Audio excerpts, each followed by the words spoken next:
Ninguna enfermedad en la historia condujo a restricciones tan intrusivas como la Gran Gripe de 1918. Estas incluyeron el cierre de escuelas, iglesias, fuentes públicas, teatros, cines, grandes almacenes y bares y demás comercios, así como regulaciones sobre cuánto espacio se debe asignar a las personas en lugares públicos cerrados.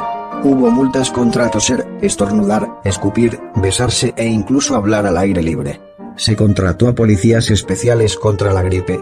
Pero, según narran las crónicas de la época, por lo general, en un principio el público lo aceptó todo con pocas objeciones.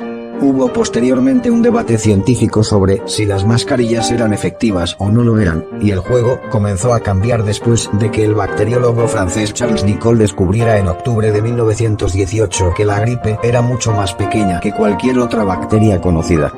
La noticia se difundió rápidamente, incluso en los periódicos estadounidenses de los pueblos pequeños se publicaron dibujos irónicos y caricaturas que decían cómo usar cercas de alambre para bloquear moscas, mostrando claramente al espectador lo estúpido de esta medida.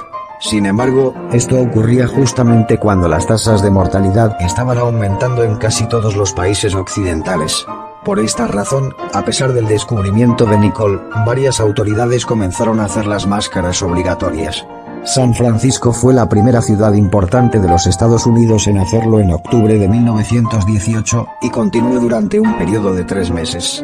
Numerosas fotografías sobreviven de grandes multitudes con máscaras en los meses posteriores al descubrimiento de Nicolle.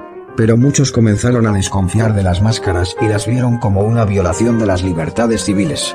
De hecho, tras la publicación de este descubrimiento, y pese a la obligatoriedad de su uso, se cuenta que el hombre promedio usaba la mascarilla colgada de la nuca hasta que veía a un policía, momento en el que se la ponía. Y la mayoría de las personas practicaron incluso agujeros en sus máscaras para meter los cigarrillos y poder continuar fumando. En algunas ciudades norteamericanas, como San Francisco, se crearon ligas antimáscara, así como protestas y desobediencia civil. La gente se negaba a usar máscaras en público o se jactaba de usarlas incorrectamente. Algunos fueron a prisión por no usarlas o negarse a pagar las multas que se les imponían. En la ciudad de Tucson, Arizona, un banquero insistió en ir a la cárcel en lugar de pagar su multa por no enmascararse. En otros estados del oeste, los jueces regularmente se negaron a usarlos en los tribunales. En Nueva Gales del Sur, los informes de violaciones inundaron los periódicos inmediatamente después de que las máscaras fueran obligatorias. Ni siquiera los portadores de camillas que llevaban víctimas de gripe siguieron las reglas.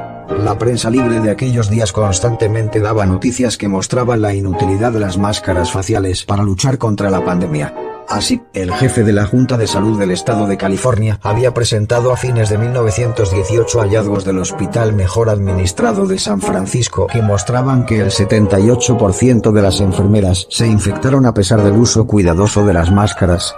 Los médicos y las autoridades de salud también presentaron estadísticas que comparaban las tasas de mortalidad de San Francisco con las cercanas a San Mateo, Los Ángeles y Chicago, ninguna de las cuales hacía que las máscaras fueran obligatorias.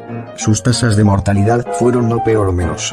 Hoy día se sabe, y así lo publicaron algunos diarios posteriores a esas fechas, que fue precisamente el uso obligado y continuado de máscaras faciales lo que produjo un mayor número de víctimas, debido a neumonías producidas por la ingesta forzada de aire viciado a consecuencia del uso prolongado de las mascarillas.